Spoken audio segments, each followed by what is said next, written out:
Olá, tudo bem com você? Eu espero que você esteja ótimo, tudo tranquilo, tudo na paz, muita paz para todos vocês. Antes de tudo, antes da gente começar o nosso segundo episódio sobre métodos de leitura. Hoje nós vamos falar sobre um método meio polêmico, a mandala astrológica, que de astrológica hoje em dia não tem nada, absolutamente nada, só a convenção das casas. Eu vou explicar as origens do método, como é que você pode utilizá-lo, e eu vou explicar como é que é o método original, que é bem complexo. Então olha só, já vai deixando seu like, se inscreve no canal, tem muita gente que assiste o canal, não está inscrito. Deixa aqui também nos comentários o que você quer saber sobre tarô, algum programa que eu possa gravar e qual o próximo método que você quer ver aqui no canal. Eu esmiucei bem esse método, como eu fiz com o método do Joséphine Peladan no primeiro episódio, que inclusive recebi, mensagens no Instagram num tom meio ameaçador, falando que alguns professores de tarô, de perfis fakes inclusive, que a pessoa não tem coragem de falar comigo, né? Que alguns professores de tarô tinham ficado meio chateados comigo, chateadas, sei lá.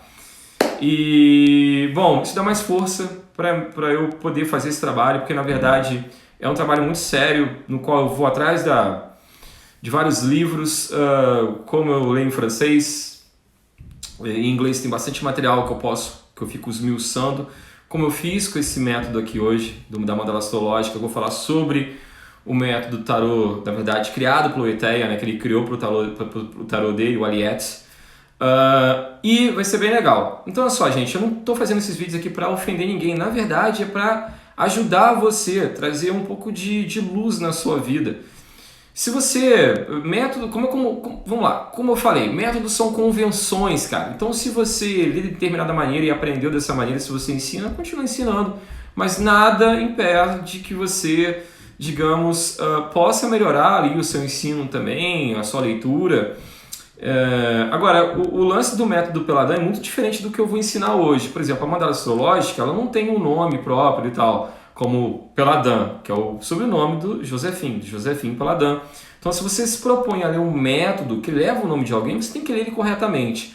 Agora, a mandala astrológica ela sofreu várias modificações durante o tempo, como eu vou explicar. De vez em quando já perceberam que me foge as palavras em português, porque eu moro no Canadá, eu falo mais inglês aqui. Então, tem palavras que eu não uso, na verdade, muito, então acaba me fugindo. Mas... eu espero que isso aqui traga para vocês bastante luz assim, no seu trabalho. Então é isso. Então vai ser bem legal. Assiste até o final, olha só. O vídeo é bastante complexo quando eu começo a explicar o método Eteia. É bastante complexo. Então você tem que prestar bastante atenção e talvez você tenha que assistir algumas vezes a explicação para você poder entender. Se você não entende de astrologia, se você entende de astrologia, você vai pescar muito rápido. Porque a mandala astrológica... ela foi criada pelo Eteia, pelo Aliette, com o intuito, no caso, do conhecimento astrológico ser utilizado na leitura. Então, assim, é meio estranho, porque muitas pessoas ensinam, trabalham com a mandala astrológica e não têm conhecimento nenhum de astrologia. Lembrando que a mandala astrológica não está falando do céu no momento, ela não tem uma correlação digamos, direta com o céu no momento, né? do alinhamento dos planetas, vamos dizer assim, é uma linguagem bem popular, no exato momento que você está lendo. Existe, na verdade, uma coisinha que é uma regra para começar o método que eu vou explicar, que você tem que utilizar, que ela tem, digamos, uma ligação com o céu do momento. É a única coisa. Mas, na verdade, por que é preciso esse conhecimento astrológico? Para você poder aplicar ali na leitura as analogias astrológicas, digamos, aprimorar a leitura com toda uma reflexão astrológica ali. Então vamos lá, que vai ser muito legal.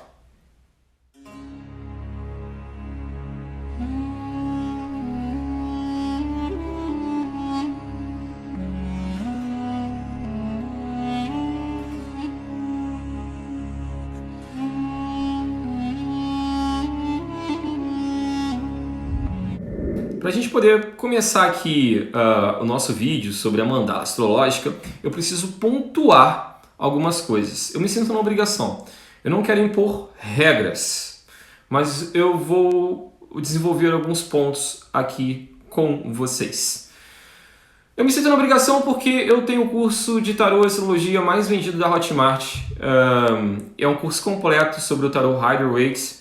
Inclusive é o único curso na língua portuguesa que fala sobre todas as cartas, a simbologia de todas as cartas, as relações astrológicas de todas as cartas, cartas por carta, as relações mitológicas para quem não sabe nada, para quem já tem um nível médio, intermediário, avançado de tarô. Então o link está aqui na descrição. Você ainda vai ganhar um brinde astrológico, tem uma promoção rolando, me segue lá no Instagram, meu link tá aqui, meu link do meu Instagram também está aqui abaixo. Então a primeira coisa que eu tenho para falar para vocês é o seguinte, gente.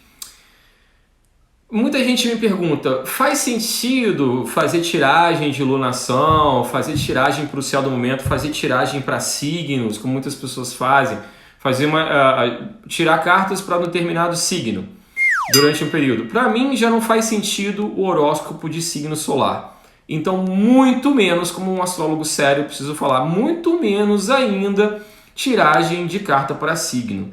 Tiragem de lunação, cara, depende. Se não tiver um ritual envolvido, tal, é válido. Mas assim, cara, são regras minhas, mas não faz sentido.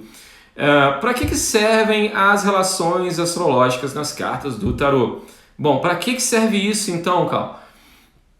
São como qualquer outro tipo de analogia, como por exemplo a Cabala. Analogias, hoje em dia tem isso, muitas analogias psicológicas, arquétipos junguianos, que não tem nada a ver com isso, eu entendo muito pouco, mas a Cabala eu curto muito, mas a minha praia é a astrologia, as relações astrológicas.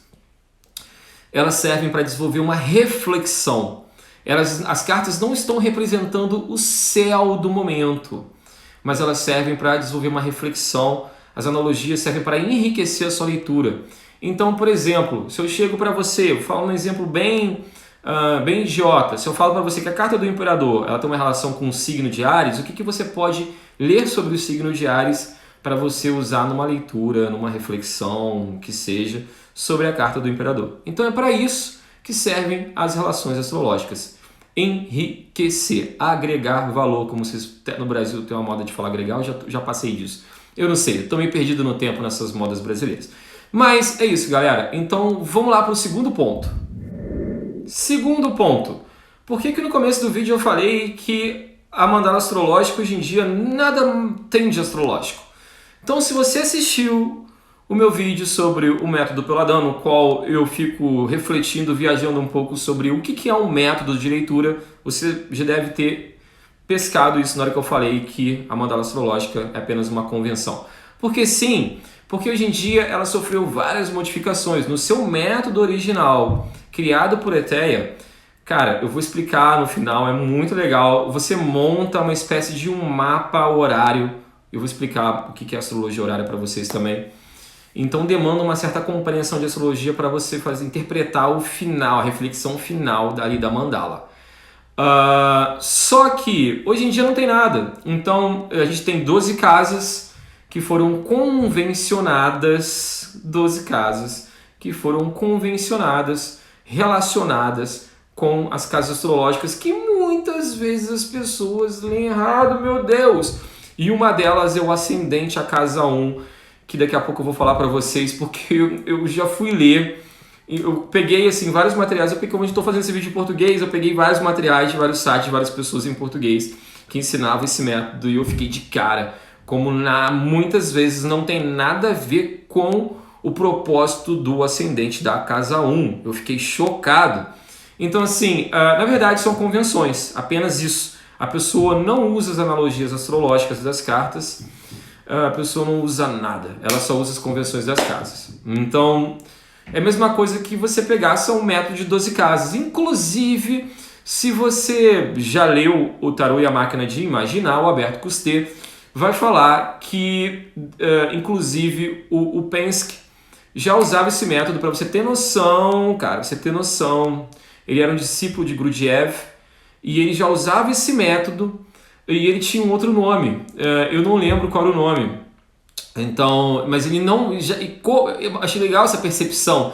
Ele não usava no sentido astrológico, porque ele sabia que as convenções ali eram apenas analogias e tudo tinha sido deturpado, não tinha mais nada de astrológico. Então ele chamava método de 12 casos e tal.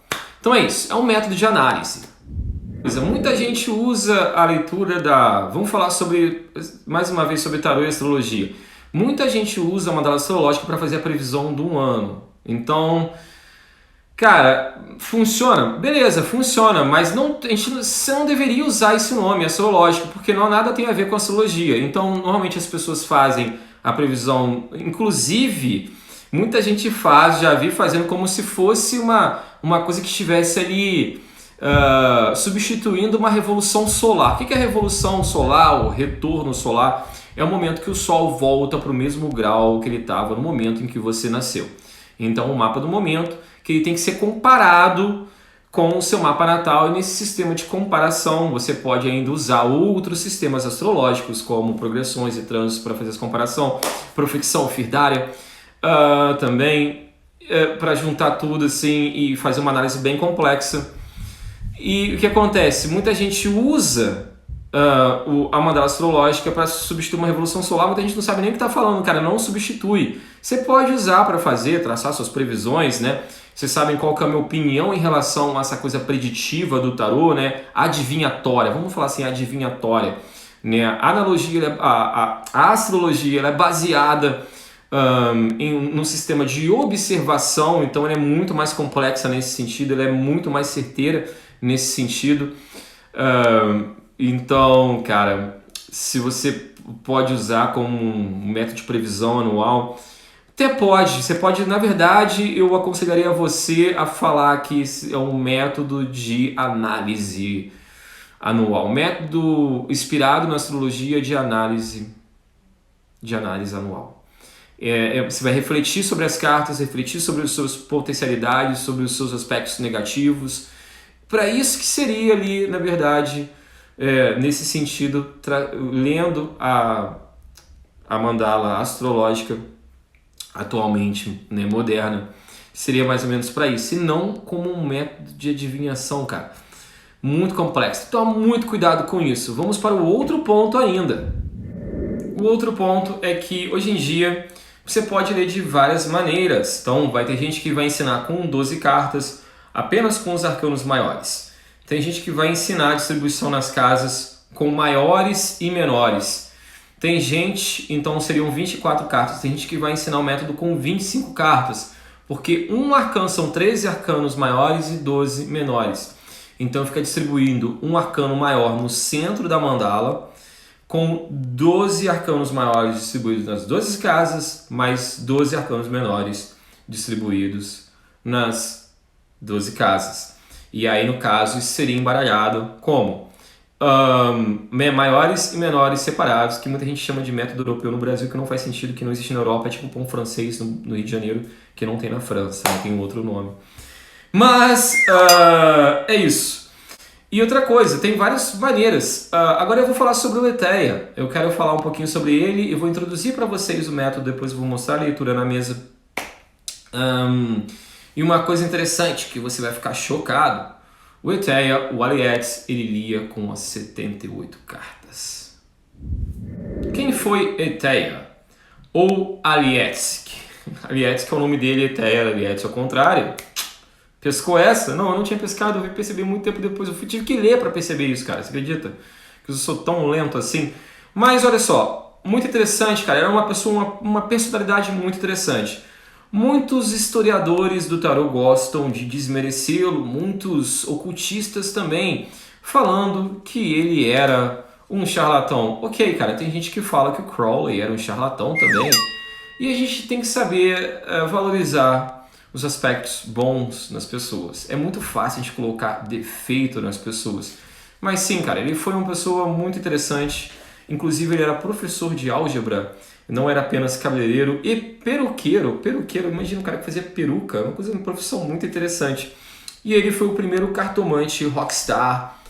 O cara era tipo Mick Jagger, assim, cara, da cartomancia. Foi morar num hotel luxuoso em Paris. ganhou muito, mas muito, mas muito dinheiro. Ele tinha, cara, como é que fala isso em português? Um olfato comercial muito grande, e ele desenvolveu o primeiro tarô, digamos, super comercial, que não tinha nada a ver com os tarôs da época ali, que eram os tarôs da escola de Marseille, que eram as coisas, eram os tarôs mais ali populares, vigentes da época.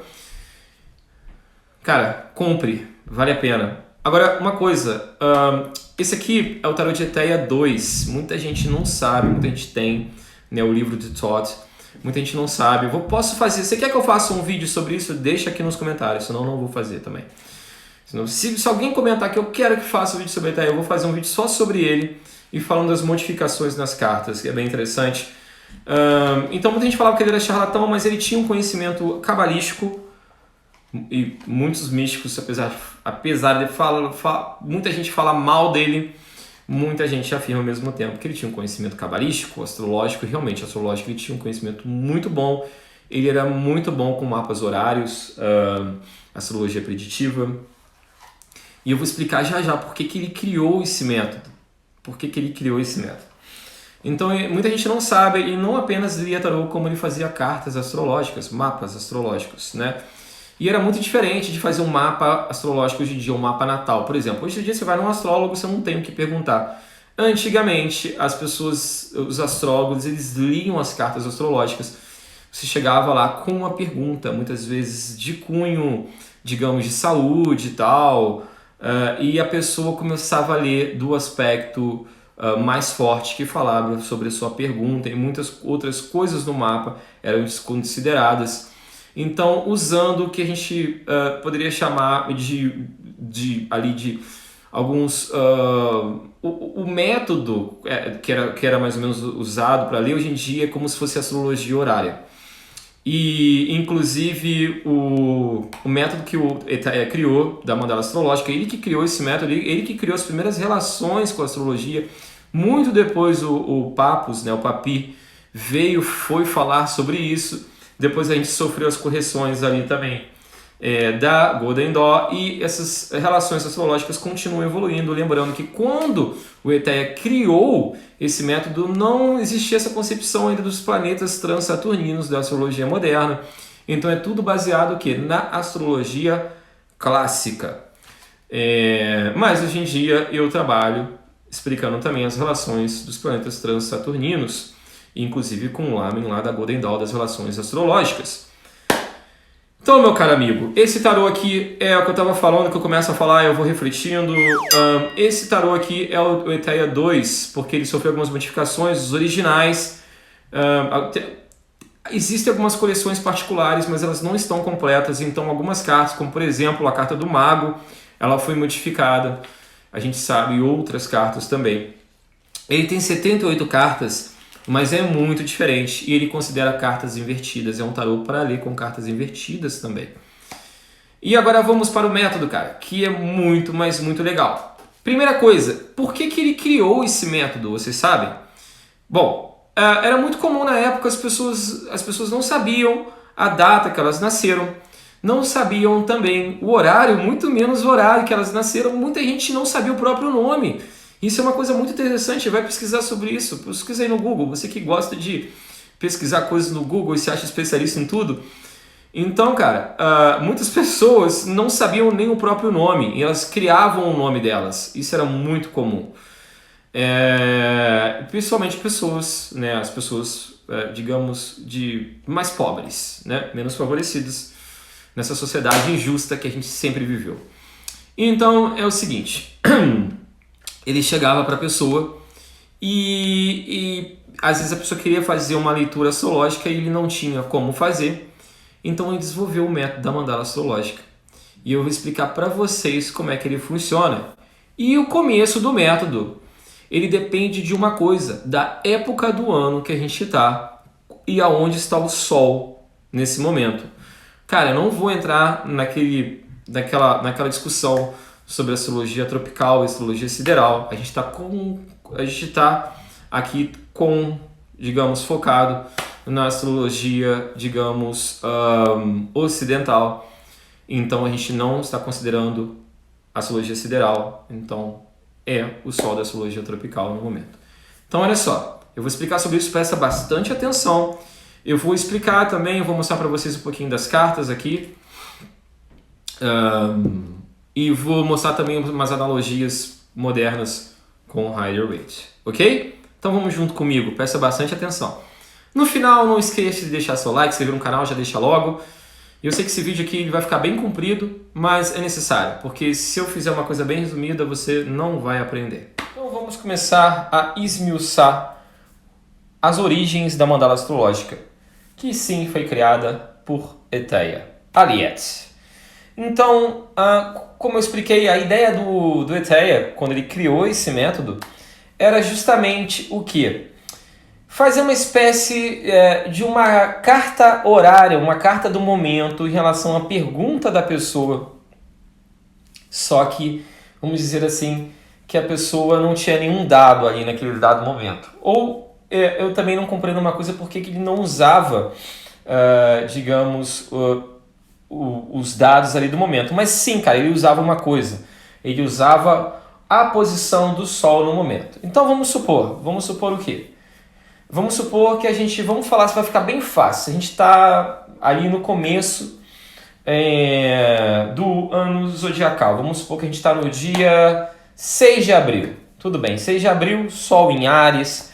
Ou no dia 24 de março, que o Sol também está em Áries. Então, o que isso significa? Significa que isso vai ser muito importante na nossa leitura já já. Presta atenção bem nisso. E o método dele, na verdade, qualquer método da mandala astrológica, né, demanda que você tenha uma compreensão, pelo menos ali, digamos, mediana das casas astrológicas. Sim, o que significa cada casa? Então, vou colocar para vocês aqui a imagem das casas astrológicas. E tem uma coisa interessante. Ele começava a ler em sentido horário da nona casa. Ele distribuía as cartas a partir da nona casa. Exatamente, da nona casa. O porquê disso eu não sei muito bem. Eu não sei se tem alguma relação com a nona casa, né? O signo de Sagitário, algo do tipo, né? Júpiter e tal. Só que realmente isso eu não sei te responder. Mas o método original está escrito que é dessa maneira. E ele separava, eu vou mostrar para vocês aqui agora no próximo vídeo, assim, vou cortar aqui, botar um vídeo para vocês para mostrar agora. Ele separava as 12 o quê? As 12 cartas zodiacais. Eu vou mostrar para vocês quais são essas cartas no tarô de Eteia, que é bem complexozinho de descobrir. E vou mostrar para vocês as relações modernas nas cartas do tarô Rider-Waite também. Agora eu vou mostrar para vocês as relações zodiacais no tarô de Eteia. Bom, o tarô de Eteia que eu tenho, ele não é o Eteia original, como eu disse. Os originais, eles estão, algumas cartas foram modificadas, então eu tenho esse tarô de Eteia que é o 2, tá? E depois eu vou mostrar no Rider-Waite, que no caso são as relações às quais eu trabalho, que são as relações modernas, que para mim, no meu entendimento pessoal, elas são muito mais coerentes, ok? Então, primeira carta.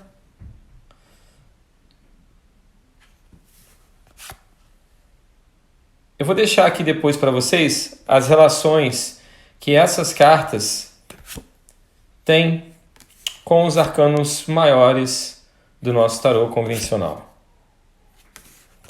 Então a gente está indo aqui, olha, até a 12ª carta. A primeira representa Áries e a 12ª Peixes. Agora eu vou mostrar para vocês as relações no Rider-Waite. E se vocês quiserem aprender mais, lembre-se do meu curso de tarô e o link está aqui na descrição, se vocês quiserem aprender mais as relações astrológicas com as cartas do tarô. Mas vou mostrar bem rapidinho as relações dos signos zodiacais com as cartas do tarô. Áries, o Imperador. O Hierofante, Touro. Os Enamorados, Gêmeos. A Carruagem, Câncer. A Força, Leão, por isso da inversão. O Eremita, Virgem. A Justiça, Libra. A Morte, Escorpião, a temperança Sagitário, o diabo Capricórnio, a estrela Aquário, a lua Peixes. Então vamos lá. Para começarmos a explicação sobre o nosso método de leitura da mandala astrológica original desenvolvida pelo Aliette, em sua origem, o Eteia, a gente começa com uma pergunta, como qualquer outro método. A gente precisa de uma pergunta, mas eu não estou aqui para o quê? Para interpretar a leitura. Então não importa qual será a sua pergunta. Eu estou aqui para mostrar o método para vocês. Então, uma coisa interessante. O Aliette, o Eteia, ele começava sempre da nona casa. É a casa que, se eu colocar um relógio aqui para vocês e colocar a mandala astrológica aqui para vocês, vocês vão ver que seria como se fosse 1 hora da tarde num relógio de 12 horas. Então a gente começa colocando a carta correspondente ao signo do momento, onde está o Sol nessa casa. Eu vou começar com... eu lembro que eu falei para vocês, vamos supor que a gente está no período do Sol em Áries, então 26 de março, vamos colocar assim, ou sei lá, 6 de abril, 7 de abril. Então a gente começa com a carta número 1 às 9 horas, né? E a gente começa contando daqui. Então essas cartas vão entrar na interpretação nessa ordem. Então aqui, ó, 9, 8, 7, 6. Tentando fazer com que tudo isso caiba no enquadramento da minha câmera, que é limitado. Peço perdão a vocês.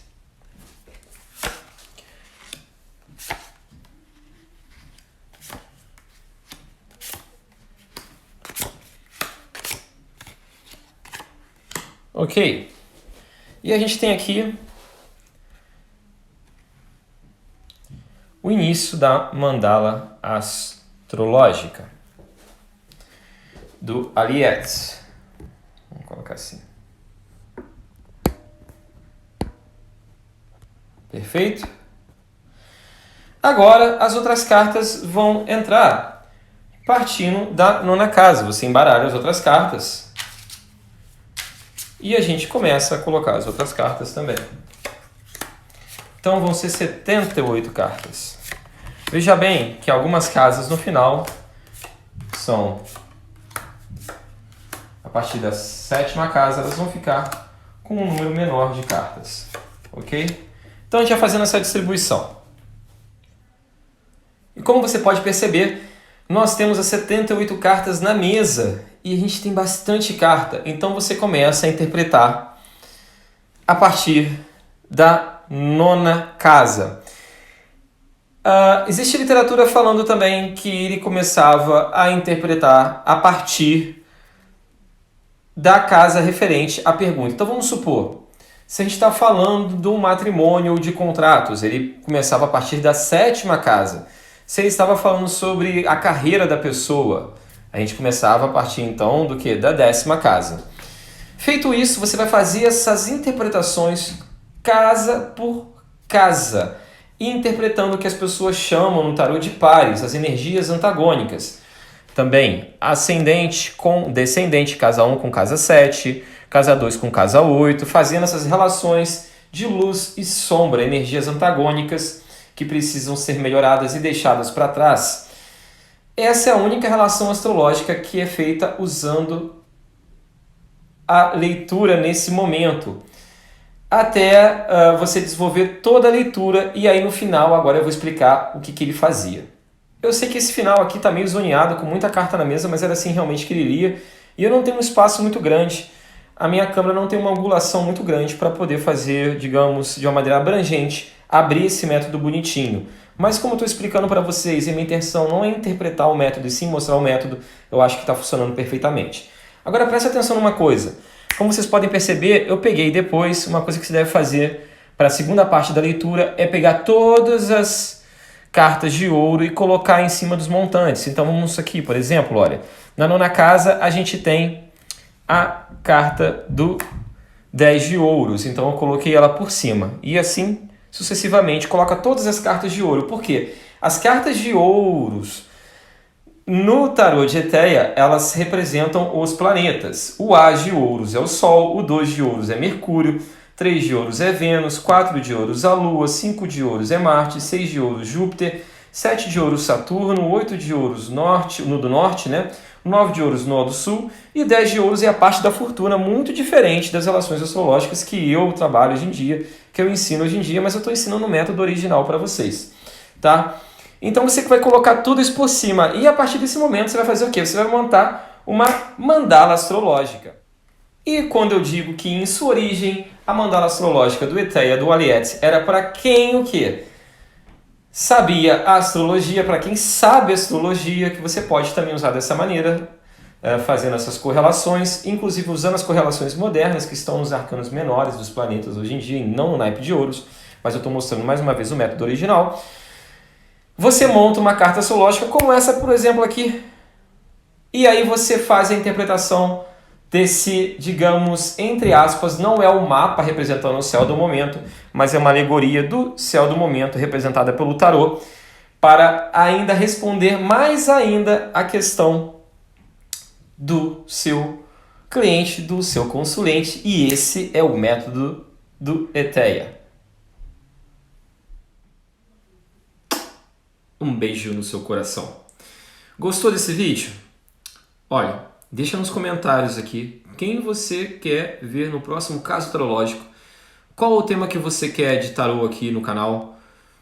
Qual é o método de leitura que você quer que eu pesquise as suas origens, de aquelas esmiuçadas e traga aqui para vocês?